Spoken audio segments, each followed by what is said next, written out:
చాలా మంది freelancers digital marketing లో స్కిల్ ఉన్నా కూడా చాలా క్లయింట్స్ ని కోల్పోతారు. రీజన్ స్కిల్ లేక కాదు. ఫస్ట్ రీజన్ ఫ్రీలాన్సింగ్ మనీని పాకెట్ మనీ లాగా చూస్తారు. 1 or 2 క్లయింట్స్ వస్తే చాలు పాకెట్ మనీ కిందికి పనికి వస్తాయని అనుకుంటారు. కానీ ఫ్రీలాన్సింగ్ అనేది long term game. Second reason most freelancers మేము ఆ సర్వీస్ ప్రొవైడ్ చేస్తాం, ఈ సర్వీస్ ప్రొవైడ్ చేస్తాం అని చెప్తారు. లైక్ మేము SEO చేస్తాం, సోషల్ మీడియా మార్కెటింగ్ చేస్తాం, యాడ్స్ రన్ చేస్తాం, వెబ్సైట్ చేస్తాం, కాంటెంట్ పోస్ట్ చేస్తాం అని చెప్తారు. ఇలా చెప్పడం వల్ల క్లయింట్ కి క్లారిటీ అనేది ఉండదు. ఆ క్లయింట్ కి అర్థం కాదు ఈ పర్సన్ దేంట్లో స్ట్రాంగ్ అని. సో ట్రస్ట్ బిల్డ్ అవ్వదు.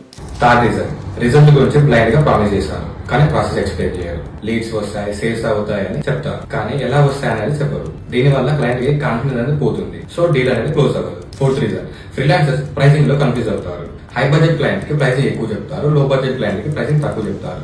దీని వల్ల సెల్ఫ్ కాన్ఫిడెన్స్ అనేది పోతుంది. Fifth reason most important one, freelancers client social మీడియాలో కాంటెంట్ అనేది పోస్ట్ చేస్తారు కానీ పర్సనల్ బాండింగ్ మాత్రం ఉండదు. సో క్లయింట్ కి వీని ఎలా ట్రస్ట్ చేయాలనేది క్వశ్చన్ రేజ్ అవుతుంది. స్కిల్ ఇంపార్టెంటే కానీ ఇవన్నీ ఉంటేనే ఫ్రీలాన్సింగ్ అనేది వర్కౌట్ అవుతుంది. ఫాలో క్రియేటివ్ సాల్ మీడియా ఫర్ మోర్ కంటెంట్.